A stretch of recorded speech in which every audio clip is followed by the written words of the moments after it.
was suicidal, alcoholic, doing drugs, in the wrong groups of people. The moment that God is no longer in your house, you can be sure that the devil is sleeping in your bedrooms, eating your chia pudding, and your wife. When I got into breathwork and mushrooms, everything changed. Like the worst thing is like you're going to battle and you look around to your left and right. You're like, my boys are going to be here. And you look and you're like, where the they go? Man, oh man. We are back. Let's go. We are back. I feel like it's been a minute since we podcasted. It has. Last time we were talking about aliens. Yes. Yeah, Jesse Michaels here. That's right. And maybe we talk about aliens. There's a lot to talk about. Ayahuasca. For sure. Darkness retreats, Aaron Rodgers, Joe Rogan on it. Your relationships and all that crazy stuff. How we became friends. Yeah, and I think that might be like a good jumping off point. But Aubrey Marcus, ladies and gentlemen, featured on the podcast as a special guest with Jesse Michaels once, but now you are in town. We're working on a project, which I think we can get into a little bit, maybe a little teaser. But I think the audience probably should be explained, like, yo, how did we meet? Like, where did this all start? We go. That's going into the deep end, man. Yes, like straight away. But yeah, it's we've become brothers, like really, really close brothers over the past 2 years now, maybe 2.5 years. But Lucas Mack first introduced us, who is, as the audience knows, my breathwork and meditation coach, and we first met doing Toad. Yeah, that was. I mean, if you're going to meet somebody, you might as well meet in the lap of God. You know what I mean? And so obviously I knew who you were.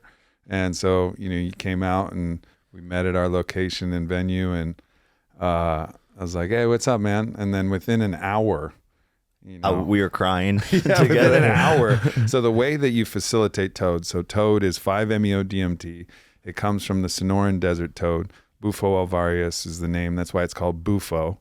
And it's a particular toad that stays in hibernation for most of the year and then comes out, and it has these glands. And if you milk the glands, it doesn't hurt the toad. If you milk the glands, you'll get a secretion.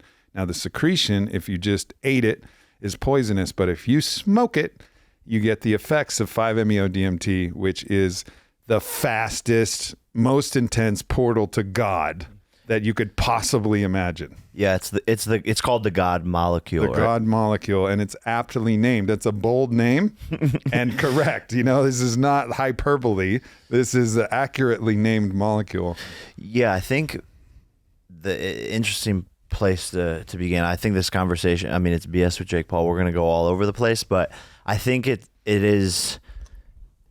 helped me grow closer to God. Yeah. And know for sure that God exists. And I think that was like a big turning point in my life, because I always like believed and had faith, but I was kind of like a little skeptical at some points. I felt like nothing mattered in the world, and I like felt like I kind of turned atheist, and then I was like very cold and rigid at some points, but I still like felt this pulling and this calling.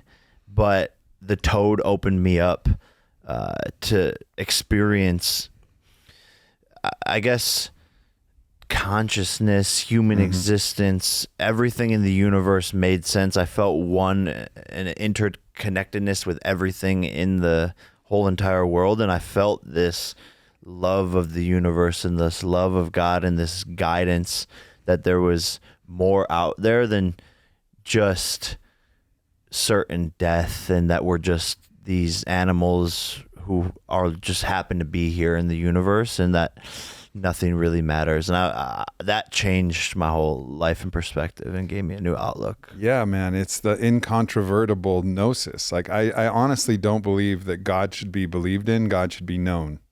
Like, you should know it in every cell of your body. And so much is like, oh, just have it, take it on faith, believe in it. Well, maybe. There's a lot of different stories about a lot of different gods, and they're all competing and fighting with each other, and people are dying and going to war over which God they believe in.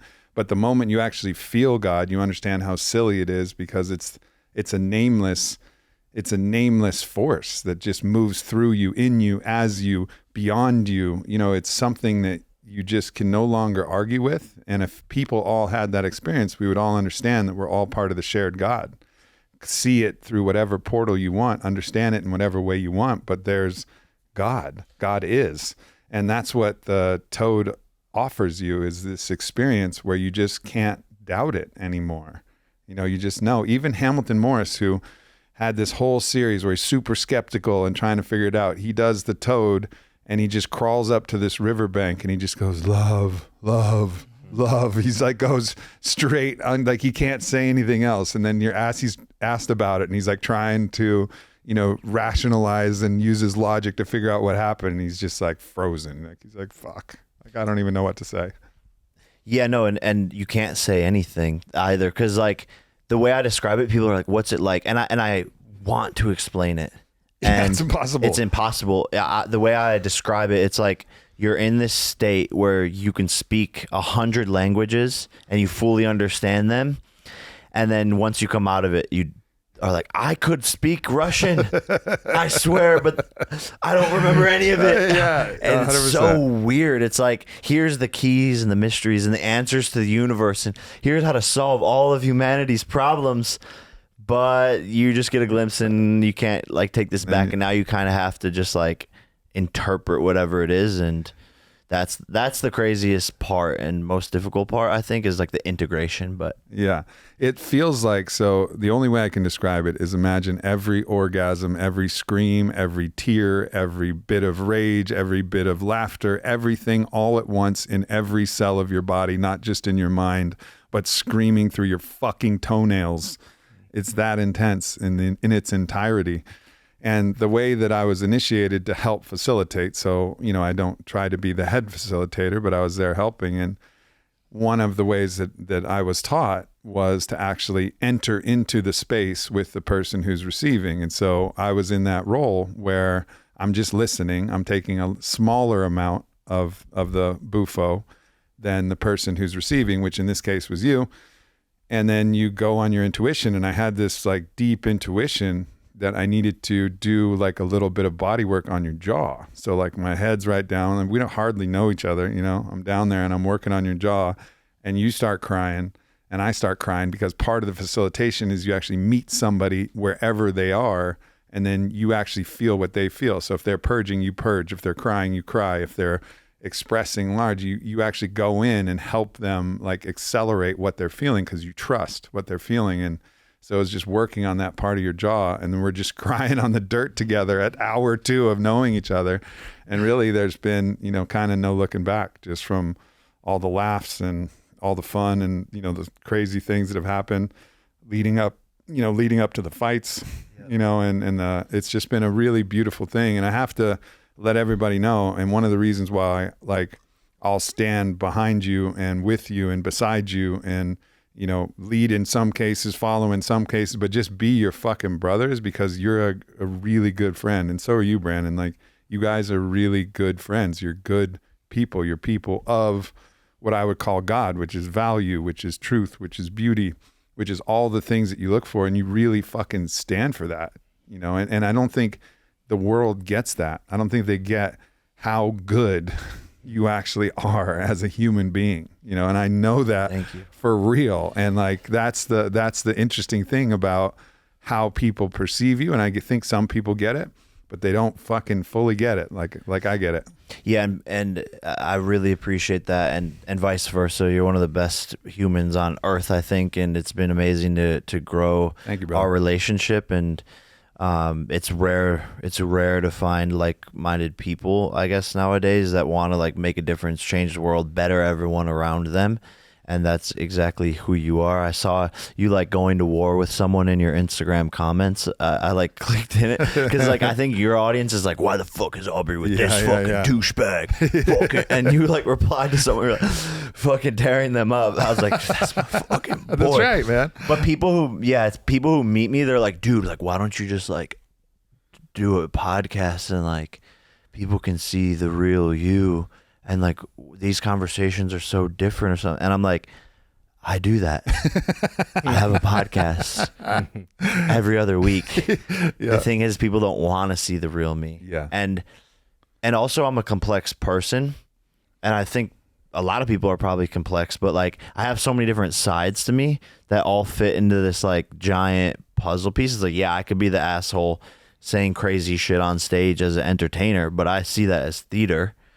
And I think that's what people see the most of, the viral clips, the stunts, the shit talk, me being brash, wearing jewelry and all these things and jets and da-da-da. And it's like, yeah, that's because like I like that stuff, and I work my ass off, and I'm going to live life to the fullest. But people don't come in and tune in like my audience does. Like there's like 1 million people who know Jake Paul and like really ride with me, but then there's like 100 million people who like just think they know me and they don't. But I can't seem to find that way where, you know, we put out this podcast, I think it's going to do well, but people want to see me, you know, talking shit to Ryan Garcia and blowing shit up and drama, or talking about me and Logan's relationship falling apart then coming back together. It's like they don't, these types of things, and it's sad. I hate that our social media worlds have created a place where drama, negativity, and hatred is what people perpetuate and want to focus on. And a lot of times, like, the goodness, the long, in-depth conversations, the things that actually matter get lost. And at the same time, though, it's like, I really think you've done exactly the right thing, because this is the way to get a lot of attention. And because I know your heart, and you know, we had this conversation with Brandon, who's working so fucking hard, just dedicated to actually making every little thing work. And I was having this conversation, like, you guys are you're building a kingdom, and this kingdom is getting massive amounts of attention.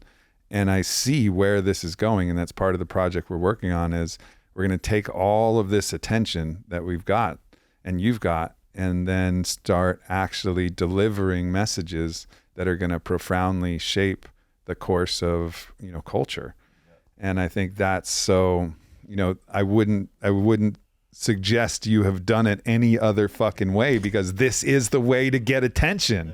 There's always the beautiful irony of it being the least suspecting person too, right? Yeah. Like, in what world would you expect 5 years from now Jake Paul to be the person that's infusing so much good into the world through the following that he's built? You know, it's just gonna be, it's great. And it's happening.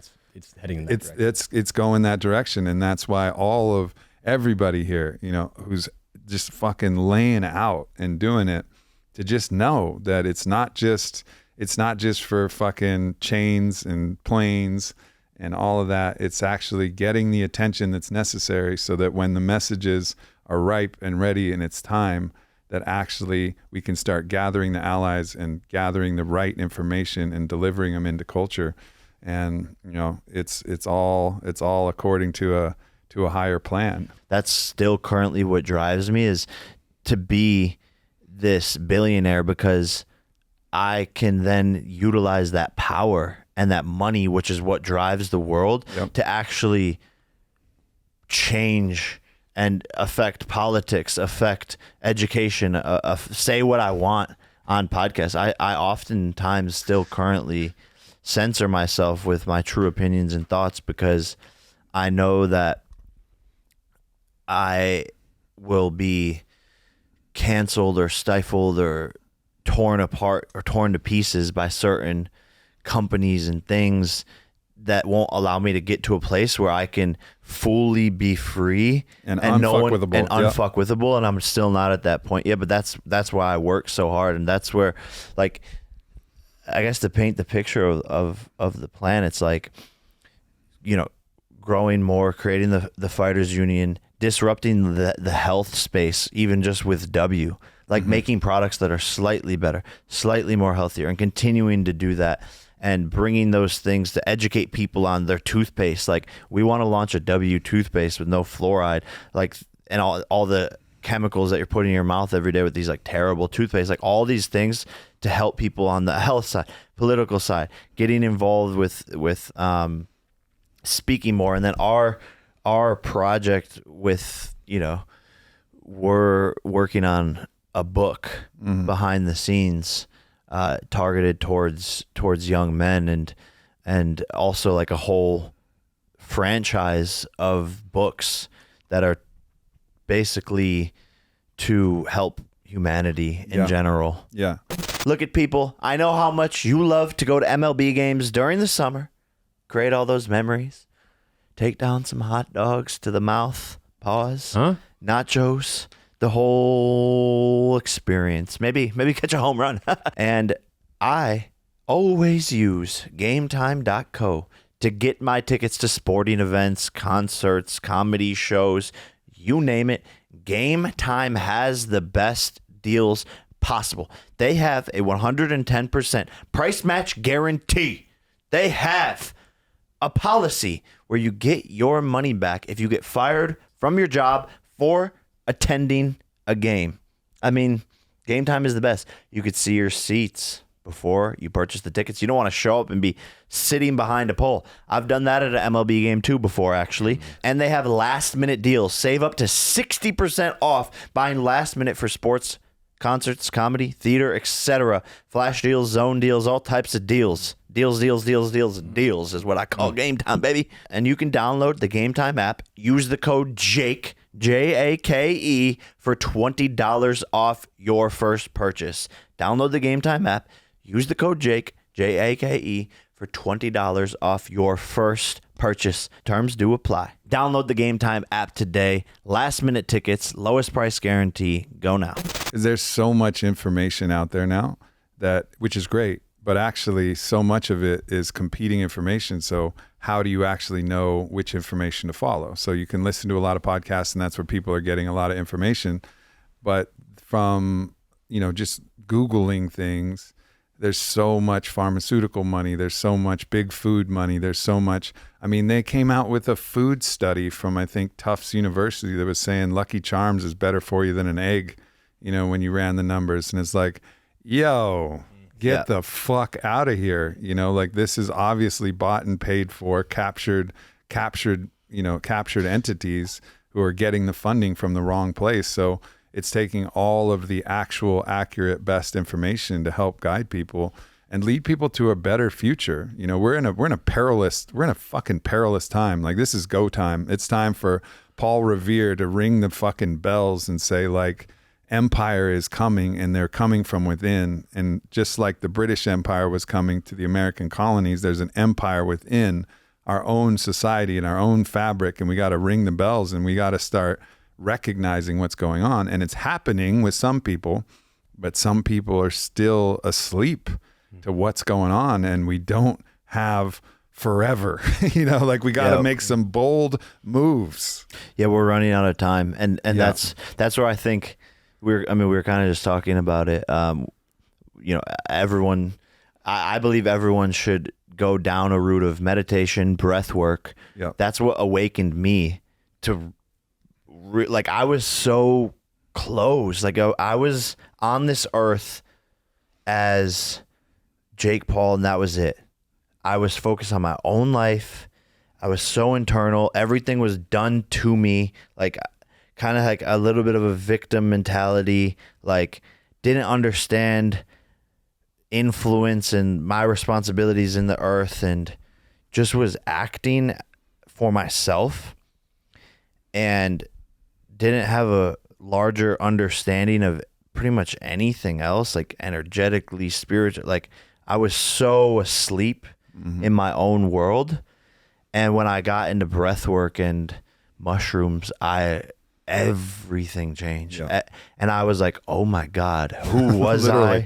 Literally, oh my God. Yeah. Literally, who was I? Who am I? What have I been doing? This is crazy. I can't believe all of this stuff is going on. I can't believe the world is like this. I can't believe how big of a responsibility I have to my friends and my people around me and all this stuff. And I became awake to this much larger game of life. Mm-hmm. And I think it's hard for a lot of people to understand, every little thing that they do affects this world in a big way. Yeah. 100%. And it's time to like fight for all of that. It's time to get the right information out there. And I think the company that we're working on to get as much facts and truth out there will be one of, if not our greatest accomplishment. Yeah, it's a big legacy move. Yeah. It's a big legacy move. And you know what you mentioned about breath work, if for anybody who's followed me, you know that I'm a wild psychonaut. You know, I started my psychonautic journey when I was 18, and I did a combination of MDMA and psilocybin in the mountains of northern New Mexico with a shaman in a fucking crazy hut out there in the woods. And I came in like an angry atheist, actually, at that point. I thought that I was here to actually break down the tenets of religion because I thought it was all bullshit. And I saw people who were racked with guilt and shame and fear, and they would hook up with somebody in high school and then be so ashamed and guilty and then call the girl they hooked up with a slut. And I saw this terrible shit, and I went to the dungeons of the Inquisition in Italy, and I was like, the church did this? Fuck this thing. This is all fucking bullshit, and I'm here to tear it all apart. And then I had my first psychonautic journey, and I felt my whole body disappear, my whole identity structure disappear, and merged into the oneness of all creation. And I was like, oh shit. Like, I got to rethink everything that I was thinking about. The only way I could describe it was the eternal soul. And I was like, there's a lot more to this God thing than I realized. So that sent me on a 25-year quest. And I've told my stories of ayahuasca in 2010 on the Joe Rogan podcast, and iboga and wachuma and mushrooms and ketamine and cannabis and the new thing I created called the God Bomb. I've talked about all of these different things, but I don't recommend that to anybody. That's a personal choice. It's been a great path for me, but what I can recommend to every single person is breath work. Yeah. And that's why at every one of our Fit for Service events where we bring people in, it's a sober event. Nobody's doing any psychedelics, not even cannabis, like nothing but breath work every fucking time. And people have the most profound experiences just with the breathwork practice, that shamanic breathwork practice. And we bring Lucas in sometimes, and sometimes I'll facilitate. Sometimes we have other people in there, but it's so powerful, and there's no reason not to do it. It's breath. And if you get into a hard place and it's too hard for you, just slow down your breathing. Like, it's the only type of medicine that you have your foot directly on the fucking gas, on the gas pedal and the brakes. Like, if you're on an acid journey, like, good luck, buckle up, 8 hours. If you're in a boga, good luck, 24 hours, have fun, mushrooms, 5 hours, all of these things. You get into a hard place, you better buckle your seatbelt because there's no way out. And there's a beauty to that. But the beautiful thing about breath work is you breathe yourself into the space. And when it's too much, you just slow down your breathing. Yeah, and for the audience, the breath work, the oxygenation into the body increases the DMT. And correct me if I'm explaining this wrong, because I'm still, I'm just a young buck out here. But the extra oxygen increases the DMT to the pineal gland. Yeah. And then that heightens your state of consciousness. And in that heightened state of consciousness, ideas come through. You're more connected energetically to this vibrational world that we live in, this electric world that we live in, that we don't realize. We're not taught these things. We're not explained these things. It seems crazy. Like, I think people even listening to this are like, totally. Oh, fucking yeah, bro. And even like when you're saying like you could feel what I was feeling in the toad ceremony and we were crying together, like, yeah, whatever. It's like, no. Like, being an empath is real. Like, I could see and predict that. We've predicted what punches I'm going to knock my opponents out with the day before 3 times in a row now. I think we could even put in the clip. We have the last one filmed. We have at least one of them filmed. Yeah. Where we predicted the last Brian Borland fight. We predicted we both come out. We're both meditating into this heightened state of consciousness. We're both like, yeah, I think it's going to be like a TKO. Yeah, and we both say, I think we have the clip, we can put it in there. But in the Nate fight, there's one of the best photos ever because we were talking about the left hand, like the left hook that was going to knock him to the canvas. Yep. And then I told you, like, you're going to come in here and we're going to scream the left hook at each other. And there's this like fucking epic photo of us just yelling at each other, the left hook. Literally. And the night before we were like meditating, we were like, I think it's going to be the left hand. And you were like, yep, same. Yep. And then the butterfly, white and black butterfly, which was my fight outfit, landing on Aubrey's left hand.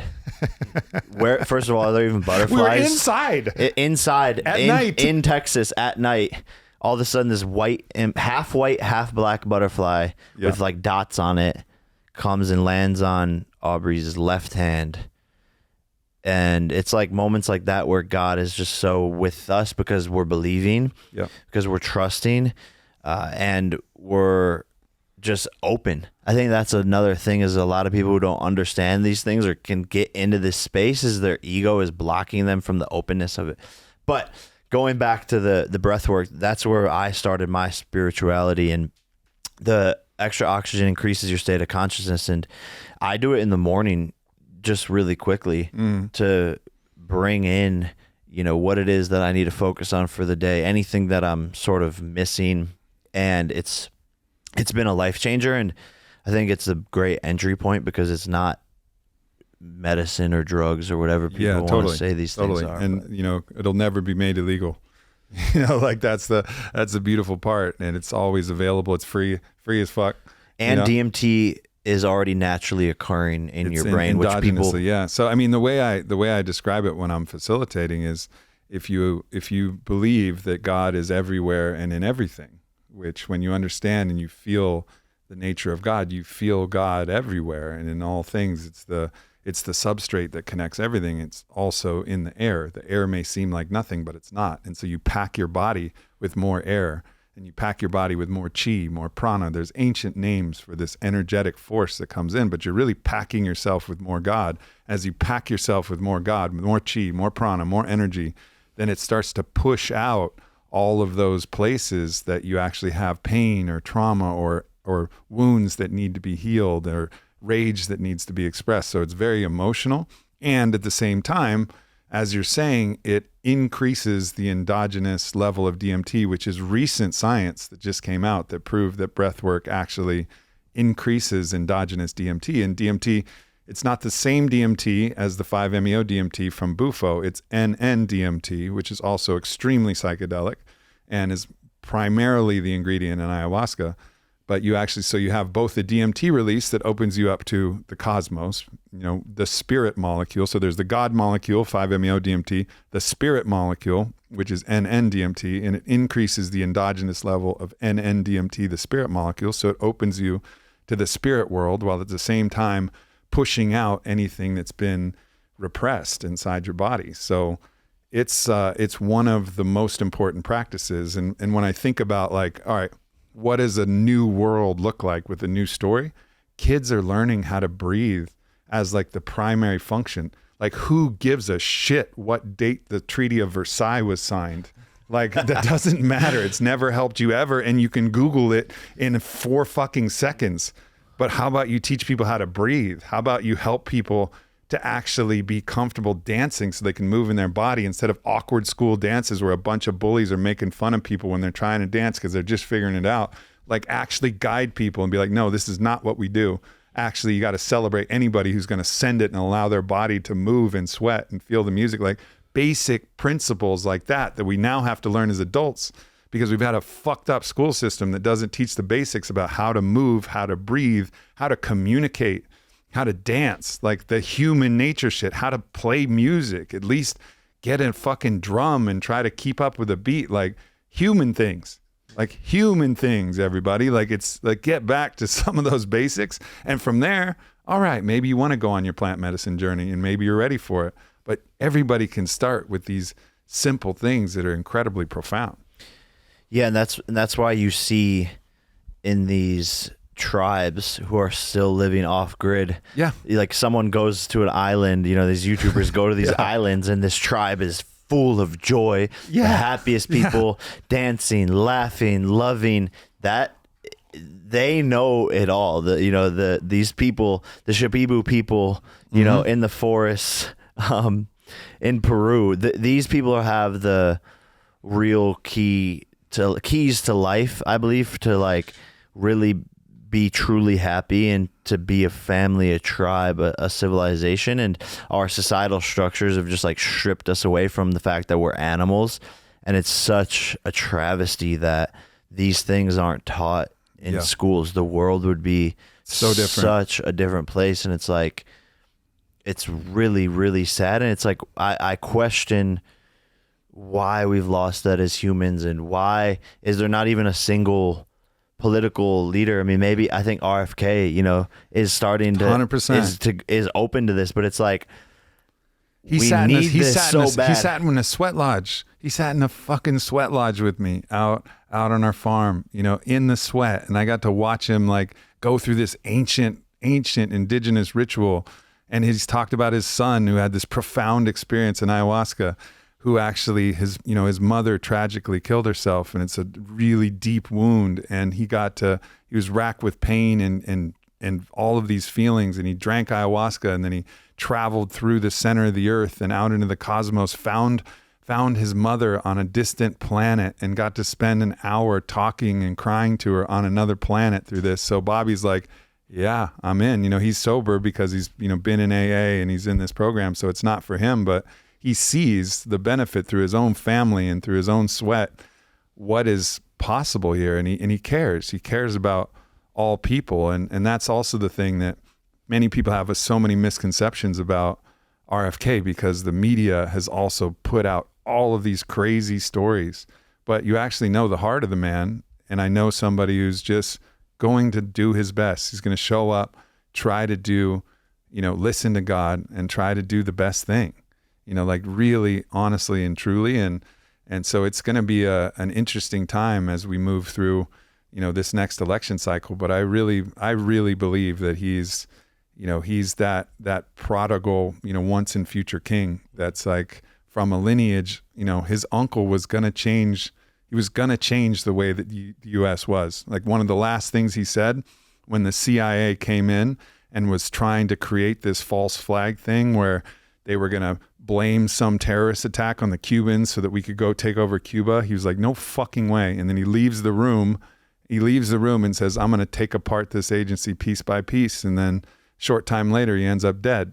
Like, what would the world have been like if he was actually able to succeed? What about if his dad, who was going to do the same thing, wasn't shot? Like, there's been many attempts, and this is the third time. And now we're in a world where people aren't getting assassinated with bullets as often, thankfully, but they're getting assassinated through their character. And I think it's a similar story. And, you know, so I've decided to just devote everything I can, because I believe in him. I see his children. I see his heart. You know, I've skied with him. I've sweat with him.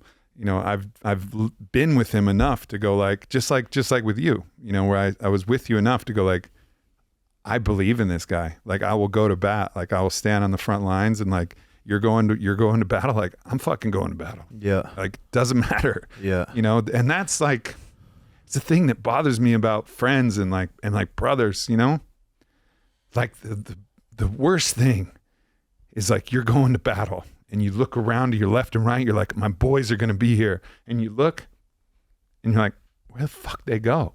You know, it's like that scene from Braveheart where William Wallace is looking for Robert the Bruce to bring his fucking armored cavalry in because they got a chance to free Scotland. And he looks to his right, and Robert the Bruce got paid off in land and title. And he sends his fucking horses the other way. And he knows like, oh fuck, like my brother left me, you know, and like, we got to fix that. Like we got to fix our brotherhood and our friendship and our willingness to like commit for each other. Like we got to change that. That has to change, because there's this unconscious coordination with these darker forces, with the forces of empire, because they're all bound by profit. And I don't know how deep the conspiracy goes. I don't know if Illuminati's real. I don't know if the deep state is meeting in fucking hoods and dark rooms. And I don't know if that's for real, but they all have the same shared incentives. So they're at least coordinating themselves based on their own greed and based on their own self-advantage, and maybe far more. But the way that we're going to counteract that is to stand like brother and sister together and like really commit to that. But people are fucking still too selfish. But it's like, do we need to wait for the orcs and the trolls and the barbarians to be at our fucking door before we band together? Like, I hope not. It's that, because that might be too late. It's like, it's time to stand at Falkirk now, you know, and like band together. Brandon, have you ever kept a secret from me before? Yeah, I've kept a couple secrets from you. Well, I've been keeping a secret from you. I don't know if you know this or not yet, but Betr is offering a free pick for MLB. It's literally a free pick you can put in your lineup, and Betr is doing it once a week. Free freaking pick. So you back home, look out for free picks that you can add to your lineups. Play Betr Picks and win up to 1,000 times your money today. The best daily fantasy sports app in the industry. Download Betr. Free picks, 1,000 extra money. Go now. This is where it goes back to like the reason brotherhood, the reason a lot of relationships are fickle, men to women, men to men, women to women. Yep. Is because we've lost a lot of this, like the fact that we are animals, the working on these things, the love, and love is the key to the universe. And it's like, it's not there. It's not taught. A lot of people just nowadays are distracted. They're numb. They find peace and their happiness in their phones. They brain rot themselves. Quasi peace and happiness. Yeah, it's not some real. kind of comfortable numbness. It's not real, and everything's becoming this negative feedback loops and toxic thought patterns with how social media, always the top comment is hate, always the most viral stuff is the drama, the bad, the negative, seeing other people fall. And there's always more. Yeah. There's always more. There's always another option on social media. There's always another option. And what you're talking about with this commitment to a partner, a commitment to a brother, it's a commitment. It's a choice, and it's a choice to love them and stay with them regardless of whether your relationship is going through a hard time, whether you feel like being that brother for that person, or you feel like being that husband or boyfriend to your partner. We live in a time where we have endless options, and that has reframed the way we think about brotherhood and relationship. It's a choice to be a good brother. It's a choice when you feel like it and when you don't feel like it to remain faithful to that person you've committed to. You know? One of the stories that I like that illustrates something that I think is important is Guardians of the Galaxy. Big fan of that series, and I'm a big fan of that series for a lot of reasons. I think it's just great movies. But the one thing is all of the whole Guardians, they're all kind of fucked up in a way. They have a lot of trauma. You know, like for a variety of reasons, all of them have trauma, from fucking Raccoon's torture story to, Star-Lord's, father being a fucking megalomaniacal fucking person who gave his mother cancer. Like lots of crazy trauma. Gamora is being tortured by Thanos and to fight her sister. Everybody has a bunch of trauma, and they struggle getting along together, but they do. They get along together because they're facing a shared horizon. They're looking out at the cosmos and saying, if we don't, it's the end. It's a wrap. So by facing a shared horizon, it's something my teacher, Mark Gaffney, calls being a whole mate.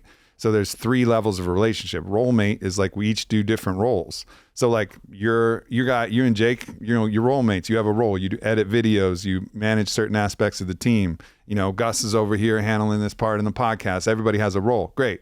Level 1. Level 2 is soulmate, where you can look in somebody's eyes and see the whole person, and they can see you, and you're looking eye to eye.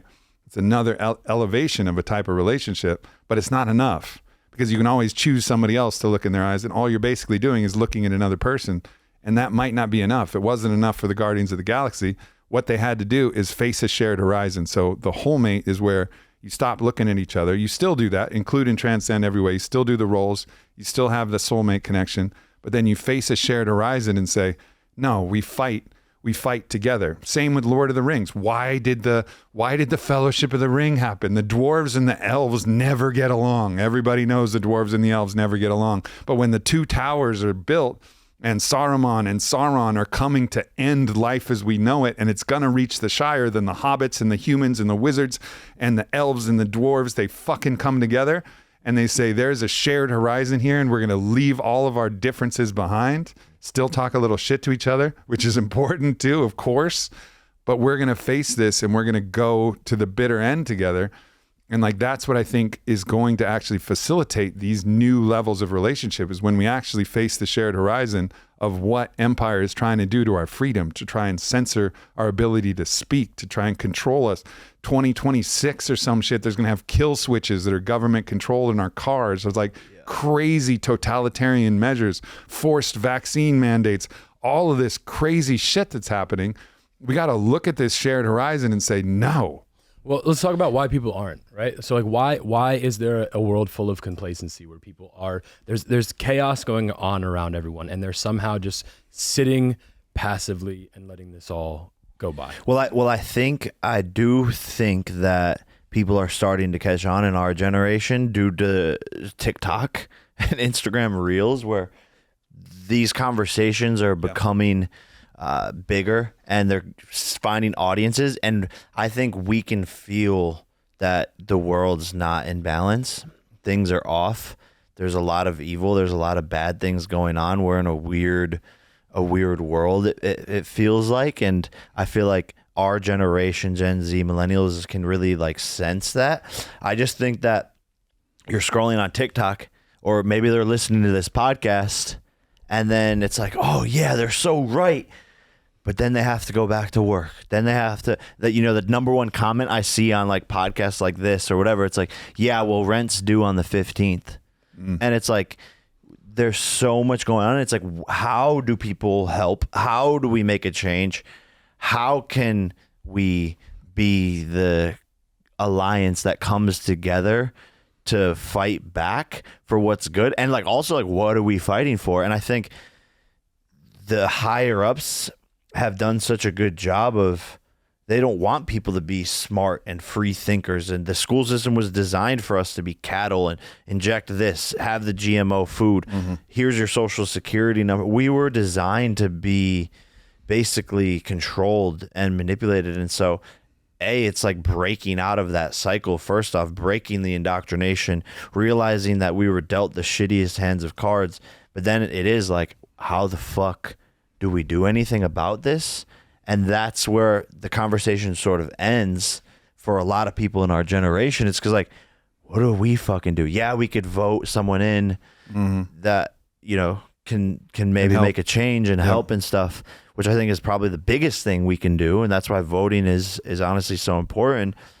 But it is like, where do we do? Yeah, so we need a new story. And we have to live that story and make that story so irresistible with how we live it that everybody wants to defect from their other story. So how do you build a more beautiful world? You live the more beautiful world, and it becomes so irresistible that people are like, man, like I want to be a part of that story. And you start living that story and thinking and feeling that way.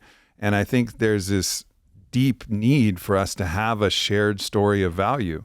And I think these darker forces and these manipulative things, they're seeding ways that are breaking our ability to understand truth from fiction. They're actually attacking truth itself. The pregnant man emoji. Oh, you could just laugh at it. But actually it's corrupting our ability to understand a biological fact, right? So it's not just trivial.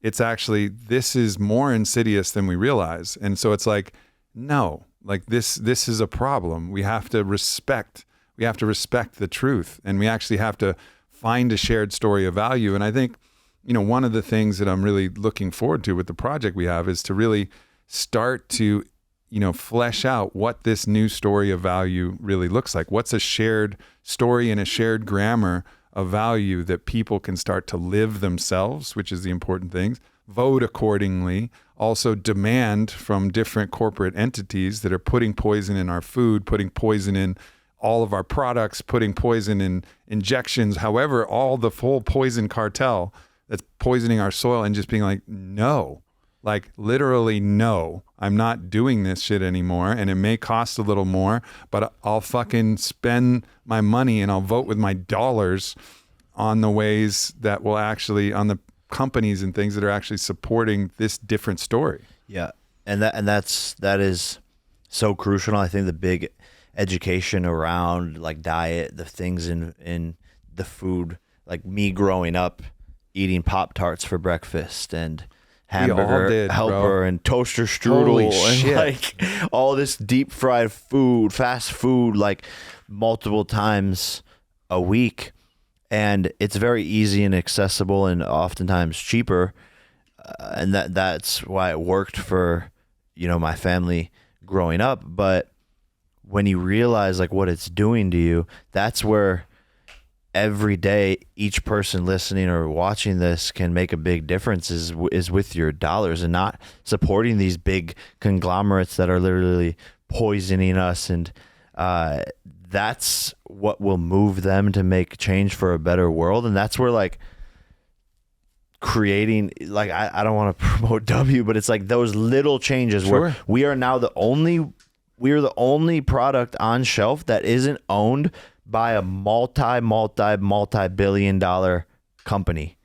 And so we can disrupt, put better ingredients, put better things in there. And that's what it's about, is like people supporting those brands and things and institutions that are actually making a big difference. And it's going to take courage, and there's going to be a sacrifice that we have to take. I mean, like right now, there's not anybody who regrets not getting the vaccine at this point, right? Like nobody's like, oh man, I really wish I would have fucking got that at that point. The facts are in, the receipt, we got the receipts, we really know the story. Now, of course, there's a lot of people not telling the truth about the story, but the receipts are in, right? Like this was a bad idea.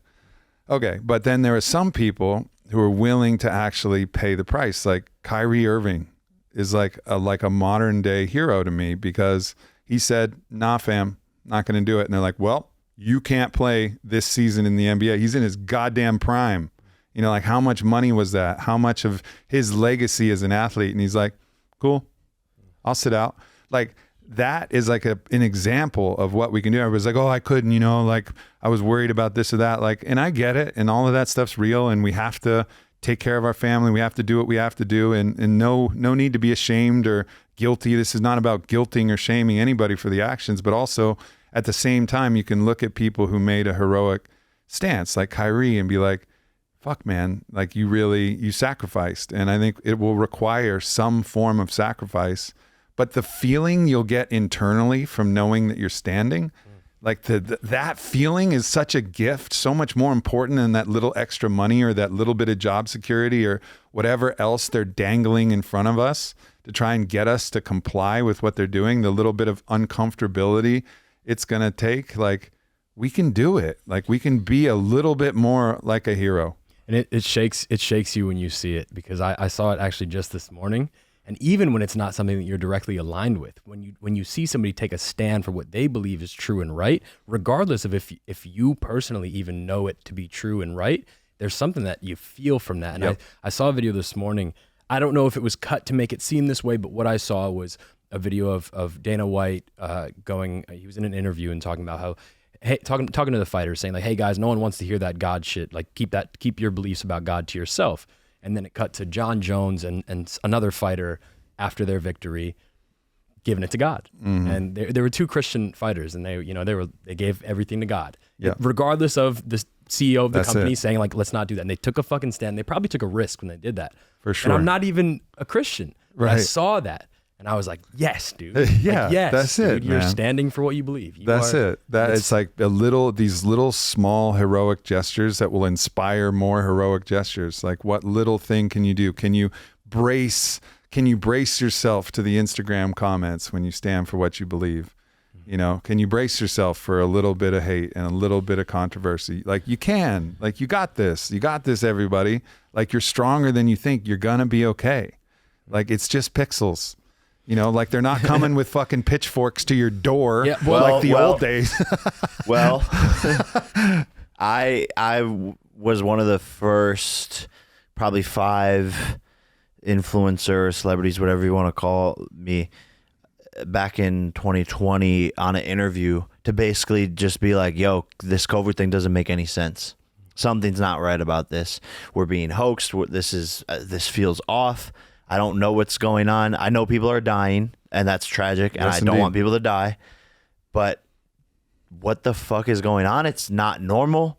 This is like insider shit. They're forcing us to do all this stuff. And I don't think I was as eloquently spoken back then, so I think some of it came off a bit brash, but I was canceled. No brands worked with me for you had to pay your unique sacrifice. 18 months. Everyone was saying like, yo, you're a piece of shit. And it's like, guys, like I just am not, and I think people are coming around to me because they realize this whole time I've just been authentic, like I'm not giving a fuck what people thought.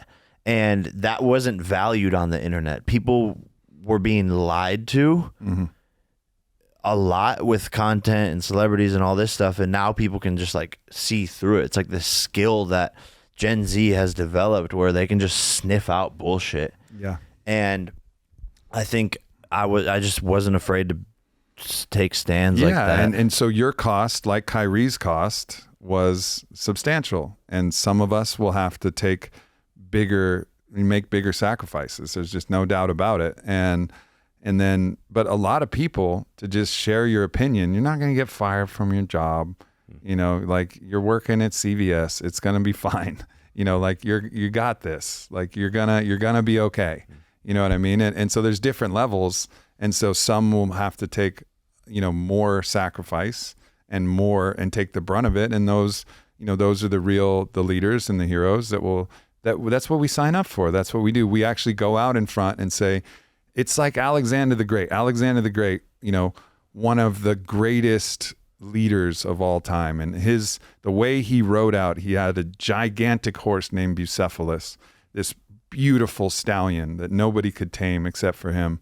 And he would wear a double plumed helmet and he would be at the front of his army. And the reason he wore a double plumed helmet was it was like, all your arrows, all your spears, come at me. Because he was the best trained and he was the baddest motherfucker of them all. And he said, come at me, like send your arrows to me and I'm going to lead our men into battle. And that paid off. And at a time when his army was going to mutiny, when he was going into India. And again, this was a different time and conquest was what conquest was. And, you know, it's not like I'm saying like I support the fact that he conquered so many other people and whatever, that being what it is, just the fact of him being a leader in the time that he was in, there was a time where his people were going to mutiny and he strips off his armor, takes off his shirt, and he just shows nothing but scars. His whole body is just scars from arrows and swords and spears.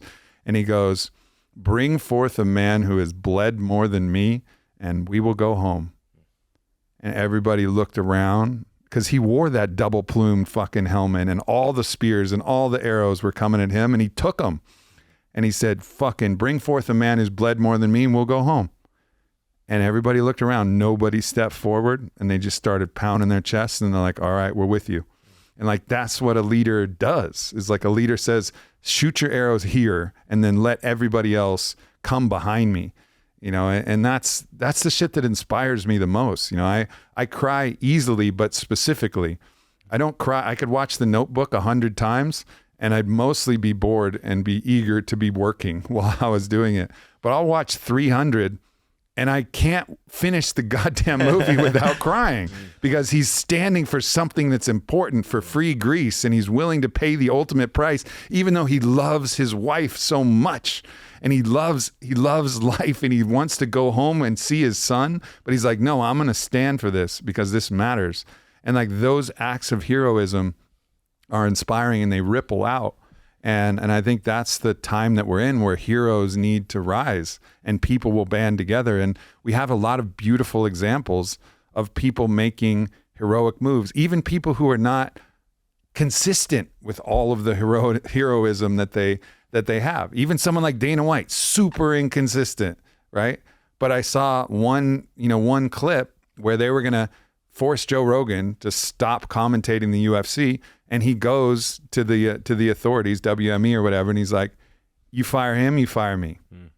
So it's like that one act is like that's brotherhood. And so inconsistent, you know, like you don't know, I don't know, is he a good guy or not a good guy? I don't know, but in this one instance, he showed up and he was acting in the field of value and acting like a brother to someone he was loyal to. And it's like, that matters and that counts too. So it's not a all or nothing thing, like to celebrate, like, yeah, that was a fucking good move, Dana. Like, good for you. Way to be a brother in that instance. And let people talk about God. But all of us have the chance to actually make some move, and nobody is all evil or all bad or all good. Everybody's a mixed bag. We all fuck up. We all make mistakes. We all do shit that we're not proud of. We're all inconsistent, but there's a place that we can find where we can actually stand for something that's important, and that matters. Like every one of those acts matters. And that is another great mark of a great leader. And you see this with RFK, and it's also another cost of entry to being a great and truthful leader, is understanding that on your pursuit of telling the truth, you're gonna be wrong at times. Yep. But when you're wrong, because you're trying to tell the truth. We don't always know what's the best and 100%. most good thing for the world, but we're trying our best. And when we're wrong, admit you're wrong and do better and move forward. You're a human that's trying. Yeah. And you see that with RFK when somebody will ask him a question, he doesn't know the answer. He says, I don't know. You know, it's like, yeah, I don't know. When do you see that from a politician, them saying, I don't know? Yeah, they usually like walk in a bunch of circles and like dance around the totally. question, and then start talking about something. They're media trained. But I do really respect that about RFK. And I think, yeah, that is the sign, like you said, of a great leader and someone who's human. And times change. Things change, society changes, culture changes, and you could have an opinion and then completely revert back on it later because you realize that you were wrong. And yeah, like you said, it's harder for someone to do that, and especially as a politician, but we need more of that. Well, let's talk about that with the situation that you guys are in, because earlier you're talking about these grand plans to help the world and to be great leaders in the world. Everybody knows that's watching this. Probably everybody knows the situation Jake's in. I don't know if they're familiar with yours, but you exited a company for an absurd amount of money. Yeah, 9 figures. So moving towards this future that you guys are talking about, how do you actively work against the fact that power corrupts? How do you make sure your head's in the right place? How do you make sure you're still on the good path? So Lord Acton said that power corrupts and absolute power corrupts absolutely. So this is a quote that gets memed out and parroted around. Wait, so say it again. Power corrupts and absolute power corrupts absolutely. And a guy named Lord Acton, I don't know who made him a lord, but somebody made him a lord. Lord Acton made up that quote. And this is the thing that's actually people just take as fact. And I could not disagree with that quote more. What I believe power does is power amplifies whoever you are. It actually will amplify all of your flaws, and it will amplify all of your greatness. Power is an amplification force. It puts pressure, and it forms like, what are the impurities within you? And sometimes it'll cause somebody to break. You see this with a lot of child actors or people who come into fame and they just crack, because there's something flawed within the thing and they can't handle the pressure. But also, surely, since any of us are not all good or all bad, we have the bad in us. Totally. When you are in that position of power, you have more range to let that bad and so come out you can be far more damaging if you have deep flaws and if you have deeper corruption inside of you. If I'm writing a new book, You versus Anti-You. If you're anti-you, if that force of negation, if that force of resistance, what the Native Americans called Wetiko, what psychologists like Phil Stutz called Part X, what Stephen Pressfield called resistance, what the Buddhists called Mara, what the Bible called Satan. There's a million names for what Don Miguel Ruiz in the Toltec tradition called the predator. There's an element within us that is the negation of our light and truth and beauty and our divinity and our soul. And if that part has corrupted you, then you will unleash so much pain and so much suffering upon the world. It's true. Power will amplify your ability to hurt somebody. So somebody who's flawed but has no power is probably relatively innocuous. They'll leave some cunty comments on a social media feed or a YouTube video. That's about as far as they get. But if they had a bunch of power, well, they could maybe do something far worse. So that aspect is true. So the counterbalance to that is I really genuinely believe that you have to find your own gnosis, which is a physical, somatic understanding of God, of the good. And whether you call it God or you just call it goodness, and you call it the field of value, you can call it whatever it is, but you have to actually commit deeper and deeper and deeper and connect more and more to that force, the more power you have, because all of your different flaws will start to hurt people more. If you have little tyrannical tendencies and you have an organization of 5,000 people, you will make everybody suffer in your organization, where normally maybe your wife would just be a little unhappy with you. So it will amplify whatever. So you have to take the appropriate countermeasures to connect with that sense of goodness, because the moment that God is no longer in your house, you can be sure that the devil is fucking sleeping in your bedrooms, eating your chia pudding and fucking your wife. Like, you got to have God in your house. Like, that's like really what it is. Like, that's the thing that needs to come back. And unfortunately for too many of us, God is a bad word, because we've been force fed this idea of God that didn't actually make sense and made us feel guilty, and all of our sexual urges made us sinful, and we're going to go to hell for them. And we're like, nah, fam, like, I'm out of this God thing. But actually, God is real. And the God that for anybody out there, the God you don't believe in doesn't exist. Don't worry about it. You're right. The God you don't believe in doesn't exist, but there is a God, and God is value. God is the whole field of value. God is just goodness. And it's real. And so you have to bring that back into your life. And that's the counterbalance to how you deal with power. And we have the stories, it's like nobody's thinking at the end of Lord of the Rings, like, oh, fuck, Aragorn. He's now like, he's the king of the human empire again. And fuck all that power. He's going to be a cunt. Like, no, he's not. Like, we know that, like we actually believe that. To the very end. Leonidas, all of these stories of the great leaders, they have immense power, but they're bound by God in their own way, which is, if nothing else, just the field of value. And it's kind of like the story of Captain America, where they're trying to figure out who to make Captain America. So they throw a grenade in with all the soldiers, and the little nerdy kid in the corner jumps on the grenade to save all the soldiers. He's the one they made Captain America, because now that they want the best person, the one who's willing to sacrifice it all to have the most power. And when you start to gain that, all of those things come out of you. And I think being vulnerable here, I think I was very traumatized. I was very troubled, problem child, whatever. And when I started to gain more power and responsibility, like, I was making mistakes because of exactly this. Yep. And then when I started to realize, I was like, oh no, I have to fix this inside of me to be able to wield this power that I'm accumulating and responsibility that I'm accumulating, and wield it very, very carefully. And I wasn't able to do that at 17, being a teen star, like you mentioned, totally. Like at 18, 19, like, I don't think anybody should have that level of power and fame as they're growing into, an adult or whatever they're going to become. Or there's a system where as soon as you see someone rising, there's a lot of people, like Alexander the Great had goddamn Aristotle, who was his personal mentor, right? Like, the best philosopher, I think that's right, but it was like the best philosopher that was possible, who was guiding, might have been another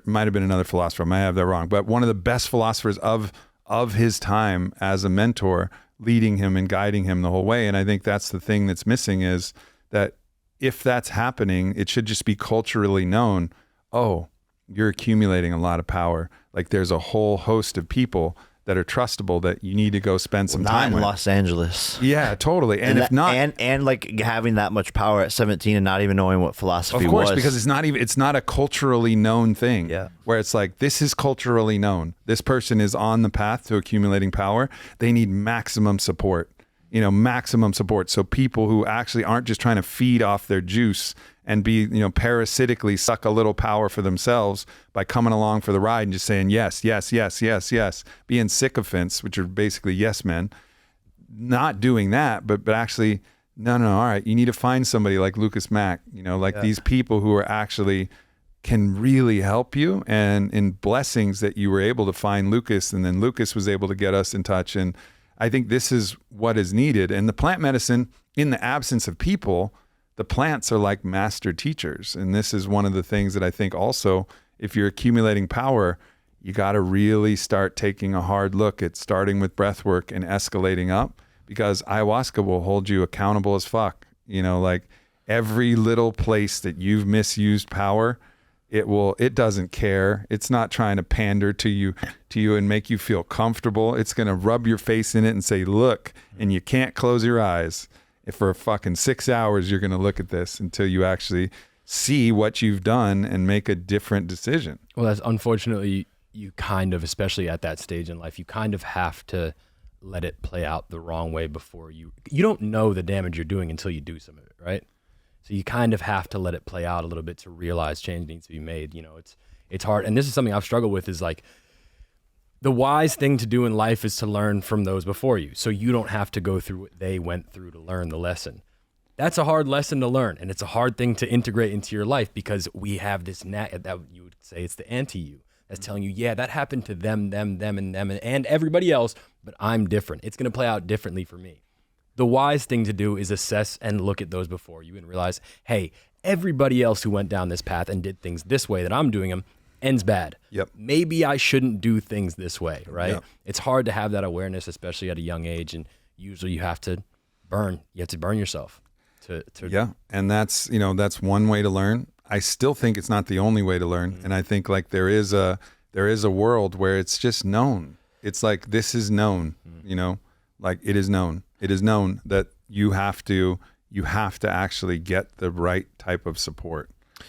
And if these things were taught to us at a younger age, like emotional intelligence, love, having these psychedelic journeys, meditation, breath work, tribe, community, family, values, if all of this stuff was, taught to us like it was in the old days, in ancient tribes and ancient times where they would practice this stuff, you would see a lot more maturity, a lot more wisdom from kids who are a lot younger. And these are the things I'm going to teach my kids, is like I don't even know if they're going to go to school. Most likely not. Like, I don't see, maybe if they want to play sports, but I think it's more important to put values and emphasis on like real life, real emotional intelligence, understanding themselves, understanding the bigger picture of life. And that's so much more valuable. And I think if that was taught to us, then maybe we wouldn't see so many childhood star crash outs, and they could actually deal with that level of fame and power. There's probably been kings and people in such high positions in ancient times who were like 16 or 17 years old, but they were so much wiser because they had to they were taught the right things from an early age. All right, so y'all know I'm an entrepreneur, and I have a recommendation for y'all.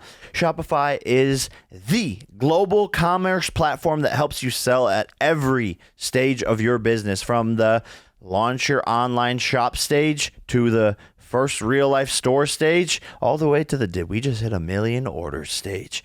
Shopify is there to help you grow.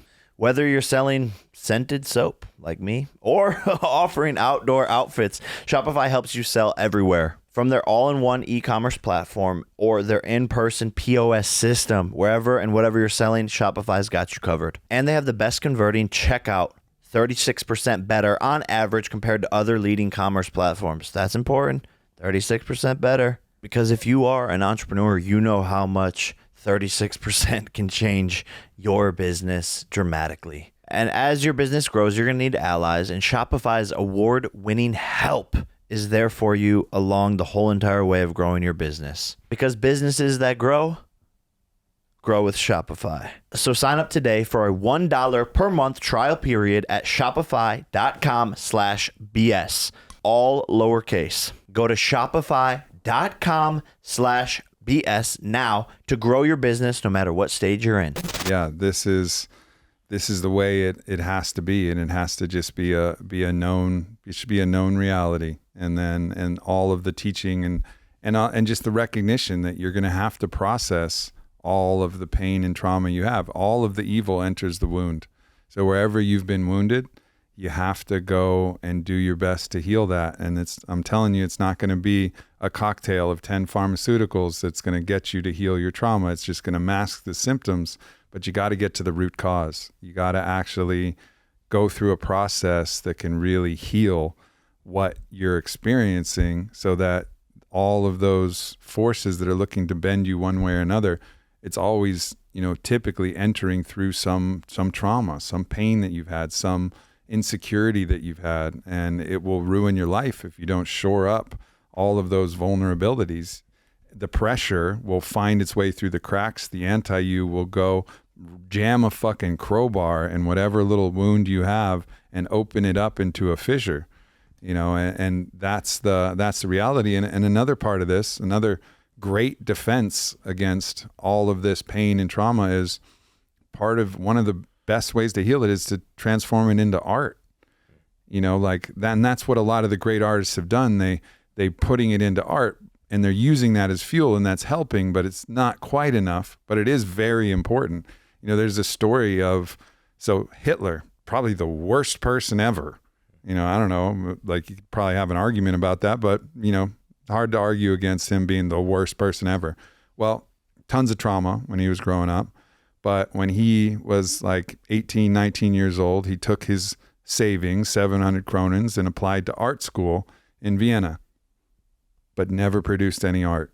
He never was able to face the resistance to actually produce the art that was going to be necessary to start the process of alchemy and be an artist. So Stephen Pressfield says in his book, it was easier for him to start World War II than it was to face the blank canvas and actually produce his art. So anybody out there suffering, like, write poetry, write a song, paint.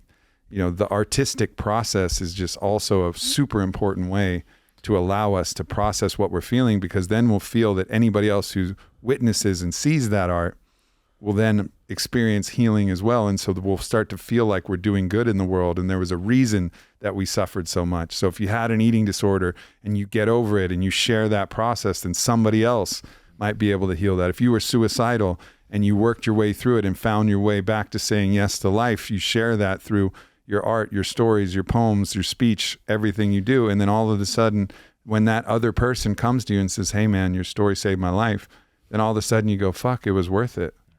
It was worth it. And that's where boxing came into my life at the perfect time, where I was suicidal, alcoholic, doing drugs, in the wrong groups of people, doing all the wrong things. And it gave me a reason to put down the camera, to be sober, to get healthy. And it was this art form that I felt this natural talent for, and that I loved, that I started to express all of my pain, my resentment towards the media that teared me down and made me this bad guy when I knew I wasn't, that made the world hate that version of me. And there was a lot of things that I did to contribute to that. I take full responsibility. But I felt like I was wronged, and I turned all that anger I had, and I could unleash it, and I could fight for myself and fight for something. And I look at boxing as one of the most beautiful art forms, and that's why people are called knockout artists. It's all this dance and this expression of violence, and that alone is one of the things that changed my entire life, like you're saying. And I was heading down a path of total destruction, and that art form pulled me out of it. And so maybe for people at home, it's like find that art form. Well, to do any of this at all, you have to first have the understanding, the knowing that you can fix your suffering. You can. Not all of your suffering is happening to you. Maybe you're contributing something to your suffering. Maybe some of it is happening to you. But you have to have the knowing that nobody's going to come save you. You can't wait for someone to come save you. It's up to you to fix your own life. And it's not going to happen. It's not, you can sit around and wait all day. This isn't a movie, right? Yep. So it's, you first need to know that you can do something about your suffering and make the choice to do it. You have to stop throwing yourself a pity party. And you need to get the fuck up, and you need to get your shit together. And it might be the smallest. My first step was so pathetic. It was so pathetic, but it was all I could do. And I was addicted and dependent on drugs. And my first step of getting my life together was standing up in the shower. I couldn't stand up without drugs in the shower because I was so dependent on them to do anything in my life. Now that was my pathetic first step. It was like, all right, today we're gonna stand up rather than wash my body while I sit on the floor. And that's where it starts. But I did that. It was like, all right, dude, you need to stand up in the shower. Nobody's going to pick you up in the shower. It's not the world that made you get in this situation where you're now dependent on drugs and have to sit in the shower. You made the choice, man. Yeah. You got yourself here, you know, and there's things that have happened to me in my life, but they happened to me. So now it's up to me to take responsibility for them and get my shit together. So everything we're talking about here, first you need to make the acknowledgement that you're not going to choose to be a victim anymore, and you're going to take responsibility for your life and move forward. Yeah, one of the things that people love to say is everything happens for a reason, and I also disagree with that. Everything happens for a reason when you give it a fucking reason, right? Like all of these things, they happen. You know, I got in a gnarly car wreck that has no explanation for why it happened, right? But at the moment that I was recovering in the hospital, from the first moment there, I said, all right, this happened for me, not to me, and I just don't know why yet. And it was a choice, and I'm still figuring out exactly what that was, you know? I was fucking mangled for no reason, but it was like, I'm going to choose that I'm going to figure this out, and I started to figure it out. When I realized that I couldn't taste and I couldn't smell because my nose was pretty much ripped off my face, and I couldn't love the people around me anymore, and I was like, man, like how beautiful is it to just take a breath, to be able to just taste my food, like to be out of pain, you know, like, so we get the opportunity no matter what happens to us to decide like, all right, like I'm going to give this a reason. I'm going to tell this story. I'm going to channel this into something else. And I'm going to take radical responsibility for my life, no matter what it was that happened. I'm going to say this happened for me. And then you can start to build gratitude, but that's an active choice. Yeah. And it's not woo-woo. It's just the better option, right? Like you said the other day, you were like, why worry when you can be faithful? Why worry when you can pray? Why worry when you can pray, right? Yeah. And it's like you said, everything happens for a reason. You could take that as woo-woo, or you could just understand that it's just the better option. The other option is useless. Yeah. You know, it's like when it comes to worry, it's like, yeah, you could worry about something, but that's pretty fucking useless, you know? Yeah. Or you could pray. Yeah. You could do something about it. Yeah. You know? And it's a practice. Like, I don't ever sit on these podcasts. Like, I think we're giving these little bits of information of like some ways that we think, but it's always a practice to revert back to these great ways of thinking. And it's a struggle. Like my default setting, I'm like fucking pissed that I hit the pothole. I'm fucking, you know, I'm angry as fuck. It's like, no, you just have to practice these things and remind yourself. And it's not necessarily always the easiest, and we're still all learning and going about this, you know, journey 100%. of life, making mistakes and fucking up and then forgetting about certain things and then having to go back and remind ourselves time in and time again and stumbling uphill. Yeah. Stumbling uphill, and just taking little steps. And one of the things, you mentioned boxing, which is one of the most powerful forms of competition, right? But competition is also, I think, underrated in its importance, because if you look at it, yeah, you're playing the game, but actually if you watch most people, you'll watch all of their psychological habits on display. You know, like you play pickleball with them, tennis with them, basketball with them, you'll watch how hard did they get on themselves over the last shot. Are they obsessing over that, or are they on to the next play and like choosing like, all right, I'm going to shake it up. Like there's little ways that you can learn in the practice of competition, because this is a game. It's a game that you're playing. And in that game, like you're not on, now for you, Jake, obviously you're a professional, so there's huge stakes and et cetera. But for most of us, we're just athletes that like to play the game. But be mindful of all of your own patterns and choose better patterns. Don't be a cunt to yourself. Like don't be an asshole to yourself, because that's not going to help. Because if you do that on the tennis court or the basketball court, you're going to do that in your life. When you make a little mistake, you're going to obsess over it and you're going to be lost in the past and you're going to miss the next opportunity to show up. You got to shrug it off and go like to the next play. And I really can't more stress the value of putting yourself in these finite games, in these competitions for that reason. And also there's an aspect of us. We had this conversation when you had the black and white gloves, and we were talking about there's a primal savage aspect of who we are. It's what allowed us to outcompete all of the other hominids. It's what allowed us to withstand the saber-toothed tigers and the man-eating cats and the wolves and the frozen, you know, the ice age and all of the shit that we had to deal with, the fucking meteors that would come. However we survive this, there's a primal savage element in us that's a part of us. It's the animal side of us. Now, we have to learn where we can let that beast out. Like, especially, you know, I think it's for everybody, but there's a place to let that primal beast play. And boxing is the perfect place because you have somebody else who's trying to do the same thing and you agree. And I think one of the most beautiful things in all of sports is when two people just send it. You know, like Justin Gaethje and Max Holloway, you know, they will be forever immortalized. Sick. From that moment where they just decided, you know, and Max had that epic moment pointing to the center and Justin's, you know, stood up and they just went at it. Justin got knocked out, but they're bonded together and they appreciate each other for that moment because they both allowed their primal savage to express in a contained place. And then they can go back and be cool and be chill in their life because they've taken their beast for a walk in a safe place and let it out in this kind of practice arena.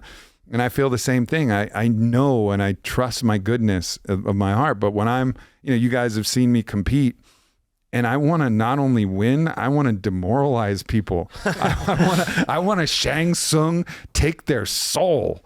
You know, and like I let it out because that's the game. But when we're done, it's love and hugs and like encouragement.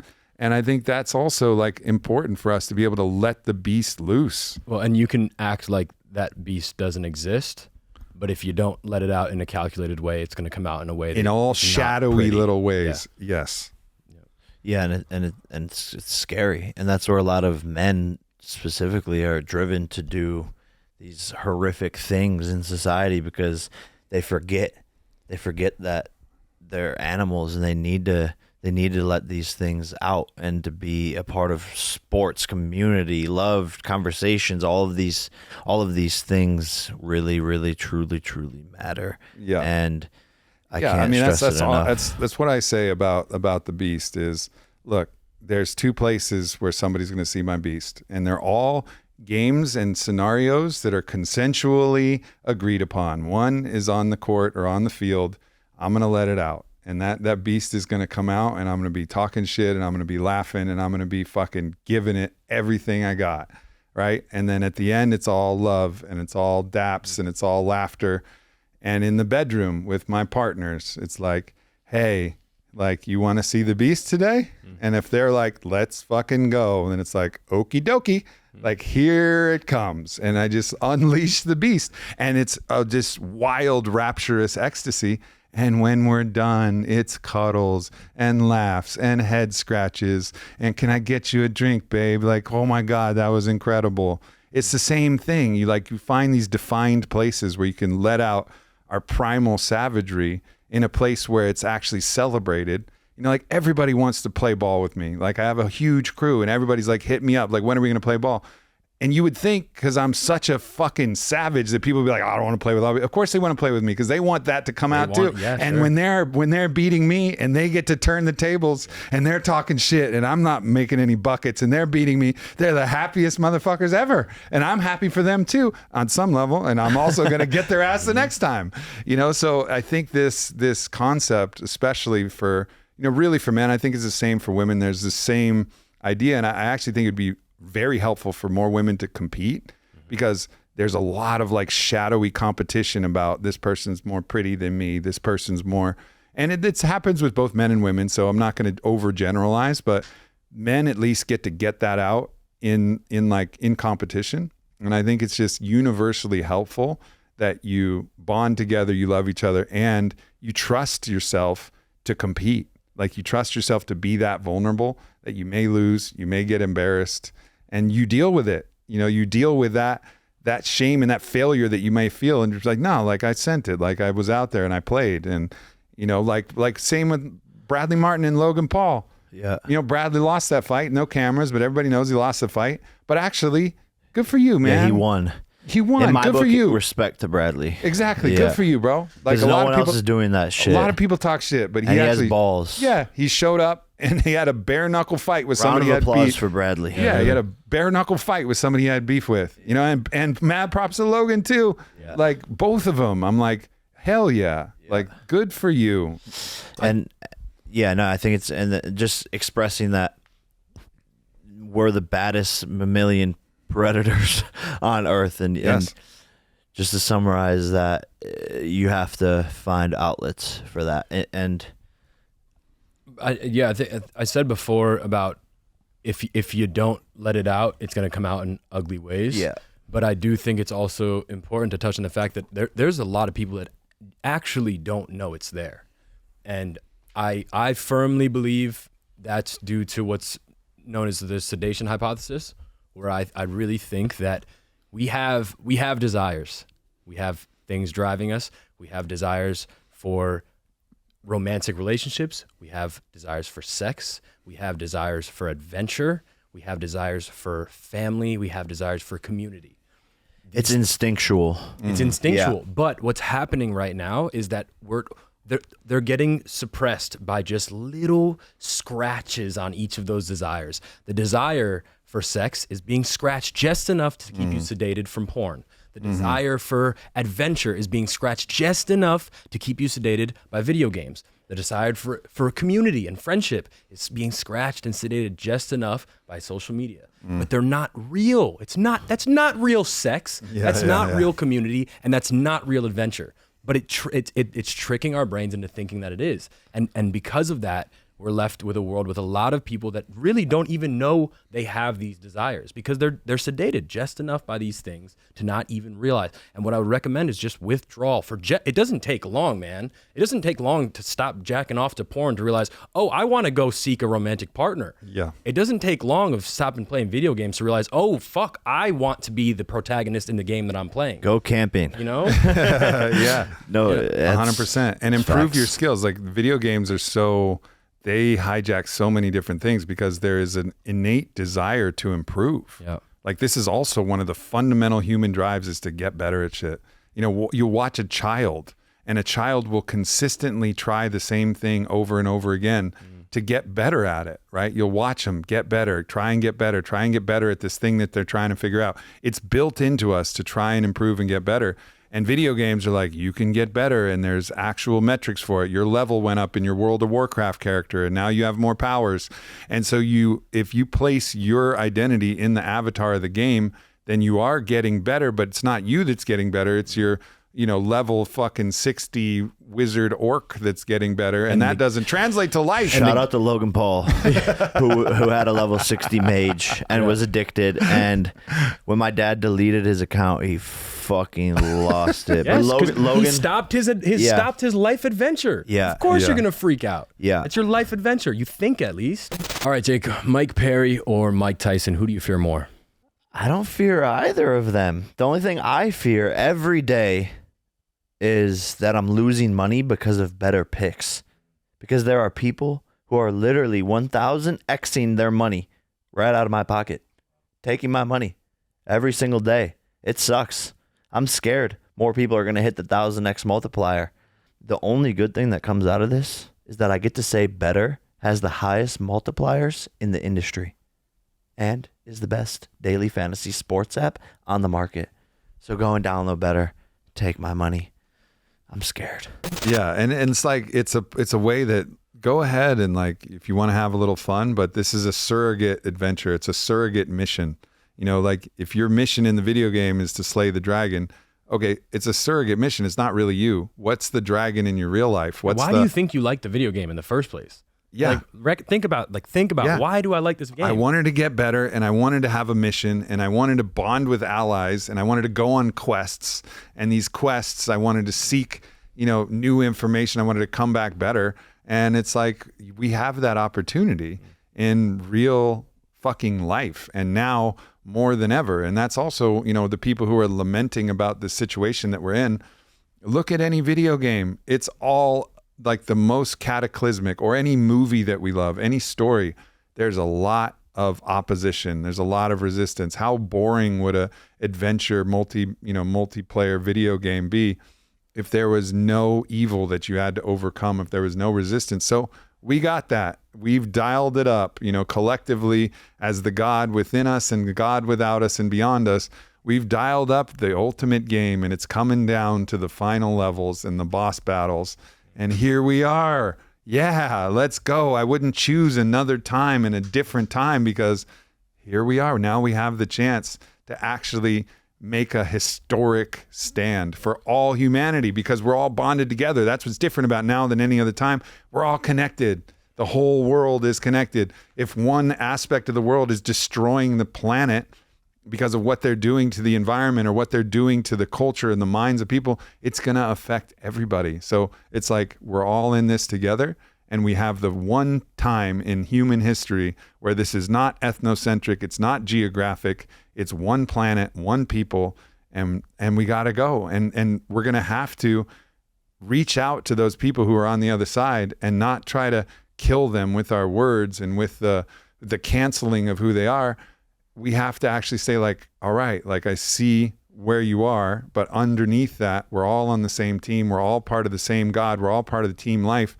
Sometimes we need to hold a boundary and say no more, and we can't. And sometimes there has to be, a violent option. I understand that sometimes, like in World War II, like, we had to storm the beaches of Normandy. There was no other option. We couldn't say, hey, Nazis, like, really knock it off.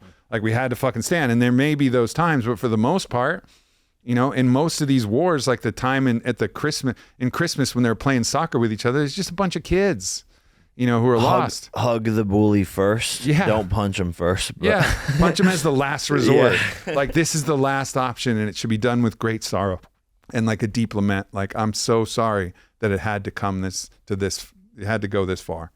And I think that's how people can currently and actively start to play this larger video game in the real world today. And I think what you're hinting at and pointing at is that we're currently in this times of madness and craziness with everything that's going on in the world, and everyone can contribute and help. And I think the how is support goodness, support the truth, think for yourself, and your voice, your vote, everything you have to say and what you feel matters, and putting that into the world and finding like-minded groups of people who want the truth and want the goodness and fight as an individual. And that, just doing that is what will work and what will become powerful to create change in this world today, currently. Yeah, once you make the choice of which character you want to be, the rest unfolds. Yep. Once you make the choice that you want to be the protagonist that is in pursuit of truth and goodness in the world, the rest unfolds. You have to really make the choice and consciously make the choice and mean it when you choose that I'm fighting for good. I want better for myself and the world around me and everybody. Once you make that choice, the rest, you know what's wrong and you know what's right. So you just got to keep trying to choose right. And sometimes you're going to choose wrong. And then you're going to get up and you're going to do better next time. But once you make the choice, it's and it's not something to take lightly, and it's not a joke, and it's not like comment under a video and say, oh yeah, well, rent's due. It's like, yeah, but like, look, you have power, kid out there. Like, yes, you have to go live your fucking life. We all have responsibilities. We have family. We have things to take care of. But this is a part of fucking life, and what you do echoes into eternity, each and every one of us. So it's not something to joke about and to just fuck about. And you're going to feed more into the fucked upness of everything in this world when you comment those things and you write these conversations off and you take what we're saying as like some fucking just a podcast. Like, no, this is real. This is real life. And I couldn't stress that enough. And I used to be you, kiddo, back at home. I used to be the negative, nothing matters, fuck off. The fuck is this hippie bullshit? The fuck is going on? What are they trying to do? Yeah, fucking right. We can't make a fucking difference. Let me tell you how fucking wrong you are. Yeah, brother. You gotta wake up to that. Mic drop. No doubt. Thanks for having me on, man. And to the end, bro. To the end. Both you guys, like, to the end. All you guys, like, I'm in it with y'all to the end. Like, I see you, and let's fucking go. More to come. More to come. Can't wait for your book. Yeah, brother. Everyone Thank go you. follow Aubrey's socials for more learning about amazing fucking things and deeper conversations, and support this amazing man. Yeah, and also like if you feel like you need a community and some guidance, and you don't know anything about breath work, you don't know anything about ecstatic dance, like check out what we're doing at Fit for Service. It's a really special thing that we have going. We have a new documentary out called Anti-Cult if you want to take a look on the inside, but With the link in the description. Yeah, it's a really beautiful thing, and if you're called to it, then I'll see you there.